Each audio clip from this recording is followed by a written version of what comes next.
નમસ્કાર. ચાલો આજે સમયમાં થોડા પાછા જઈએ અને પ્રાચીન ભારતના તબીબી જગતની એક એવી સફર કરીએ જે કદાચ આપણી આજની સમજને પણ પડકારશે. તૈયાર છો એવા રહસ્યો જાણવા જે આધુનિક વિજ્ઞાનને પણ વિચારતું કરી દે? તો ચાલો ને શરૂઆત જ એક સવાલથી કરીએ. Plastic surgery.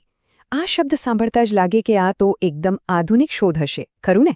મનમાં જે પણ જવાબ આવે બસ એને થોડીવાર માટે યાદ રાખજો, કારણ કે આ ચર્ચાના અંત સુધીમાં બની શકે કે આખો દૃષ્ટિકોણ જ બદલાઈ જાય. પ્રાચીન ભારતનું આ જે અદ્ભુત તબીબી જ્ઞાન હતું ને, એ કોઈ જાદુ નહોતું. એની પાછળ સદીઓનું સંશોધન અને ઊંડો અભ્યાસ હતો, જે એમના મહાન ગ્રંથોમાં સચવાયેલો છે. તો ચાલો એ જ્ઞાનના ભંડારમાં એક ડૂબકી મારીએ. આ બે ગ્રંથોને છે ને પ્રાચીન ભારતીય મેડિસિનના બે પાયાના પથ્થર સમજી લો. એક બાજુ મહર્ષિ ચરકની ચરક સંહિતા, જે દવાઓ અને સારવાર પર ફોકસ કરે છે, અને બીજી બાજુ મહર્ષિ સુશ્રુતની સુશ્રુત સંહિતા, જેણે શલ્યચિકિત્સા એટલે કે સર્જરીને એક નવા જ સ્તર પર પહોંચાડી. આ બંને મળીને એ સમયમાં મેડિકલ ફિલ્ડમાં એક ક્રાંતિ લઈ આવ્યા હતા. જરા વિચારો તો ખરા, 2000થી પણ વધારે ઔષધીય વનસ્પતિઓ, ફક્ત ચરક સંહિતામાં જ આટલી બધી જડીબુટીઓનું એકદમ વિગતવાર વર્ણન મળે છે. આજે પણ કોઈ ફાર્મા કંપની માટે આ કેટલો મોટો ખજાનો કહેવાય. આ બતાવે છે કે એ લોકો પ્રકૃતિને કેટલી ઊંડાણપૂર્વક સમજતા હતા. અને વાત અહીં જ નથી અટકતી. આ જ્ઞાનની મશાલને આગળ લઈ જવાનું કામ કર્યું વાઘભટ્ટ જેવા બીજા મહાન વિદ્વાનોએ. એમણે અષ્ટાંગ હૃદય જેવા ગ્રંથો લખીને આ પરંપરાને વધુ મજબૂત બનાવી. મતલબ કે આ એક જીવંત અને સતત વિકસતું વિજ્ઞાન હતું. અને હવે વાત કરીએ એ ભાગની જે સાંભળીને કદાચ નવાઈ લાગશે, આશ્ચર્ય થશે. એમની શલ્યચિકિત્સા એટલે કે સર્જરી કરવાની આવડત. અહીં તો એમનું જ્ઞાન ખરેખર સમય કરતાં ઘણું આગળ હતું.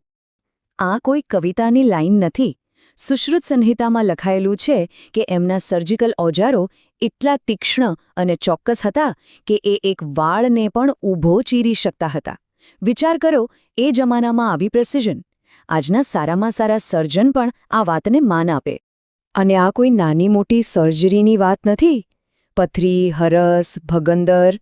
એટલું જ નહીં, આંખના મોતિયા જેવી અત્યંત નાજુક સર્જરી, જેમાં હાથ જરા પણ ધ્રુજવો ન જોઈએ, એવી સર્જરી પણ એ લોકો સફળતાપૂર્વક કરતા હતા.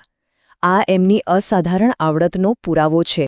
અને હવે યાદ છે પેલો પહેલો સવાલ પ્લાસ્ટિક સર્જરી વિશે? તો જવાબ છે હા. પ્રાચીન ભારતમાં પ્લાસ્ટિક સર્જરી થતી હતી.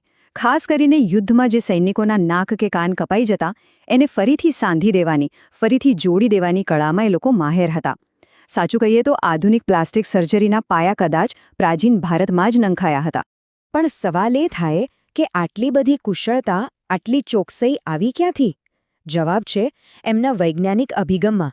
તેઓ જીવતા દર્દીઓ પર અખતરા નહોતા કરતા, પણ મૃત શરીર પર શસ્ત્રક્રિયાનો અભ્યાસ કરતા હતા, જેને આજે આપણે ડિસેક્શન કહીએ છીએ. આનાથી એમને માનવ શરીરની રચનાની એકદમ ઊંડી અને સાચી સમજ મળતી હતી.